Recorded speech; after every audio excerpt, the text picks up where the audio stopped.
ডোলে খিচুড়ি ভর্তি রান্নার কড়াই উল্টে আহত শিশু সহ একাধিক। বড় কড়াইয়ে খিচুড়ি রান্না করার সময় বিপত্তি, গরম খিচুড়ি উল্টে শিশু সহ আহত একাধিক। তড়িঘড়ি উদ্ধার করে নিয়ে আসা হয় হাসপাতালে। ঘটনাটি ঘটেছে নদিয়ার শান্তিপুর থানার বাহাদুরপুর ফরেস্টের বনবিবিতলায়। প্রতি বছরের বসন্তের উৎসবকে কেন্দ্র করেই বনবিবিতলায় প্রচুর মানুষের সমাগম ঘটে। অনেকে ভক্তি সহকারে পুজো দেন এবং নিজেদের মনস্কামনা পূরণের জন্য সকলে আসেন সেখানে। জায়গায় জায়গায় খিচুড়ি রান্না করে প্রসাদ বিতরণ চলে। ঠিক তেমনই একটি জায়গায় খিচুড়ি রান্না হচ্ছিল। তখন খিচুড়ি করার সময় বড় কড়াই হঠাৎই উল্টে যায়। পাশে থাকা একাধিক ব্যক্তির গায়ে পড়ে যায় সেই গরম খিচুড়ি। গরম খিচুড়ি পড়ে গুরুতর জখম হয় এক শিশু।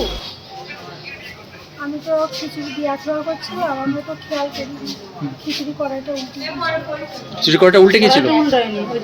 কি হয়েছিল? ওই শুনলাম ওই গ্যাসের ইয়েটা বসে গিয়েছিল, খিচুড়ি কড়াইটা উল্টে ওই যে মানে ইয়েভাবে রানতে রানতে। হ্যাঁ আচ্ছা, কতজনের লেগেছিল এটা এরকম? আমি বলতে পারবো না, আমি ছেলে নিয়ে দৌড়াতে। কোথায় বাড়ি আপনার? বাসডোবে বাড়ি। কি নাম আপনার? আপনার বাচ্চার বয়স কত? এই 2 বছর 7 মাস। কোলে শুয়েছিল বাচ্চাটা। আর এই বলছে নাকি একদিকে নাকি একটু কাত হয়ে গিয়েছিল কড়াইটা। মোট কজন হয়েছে এরকম? এই তো একটা বোর আর আমার নাতি ছেলের আর আমার মেয়ে। আচ্ছা, তারপর হাসপাতালে নিয়ে এসেছেন? সঙ্গে সঙ্গে। কোথায় হয়েছে এটা?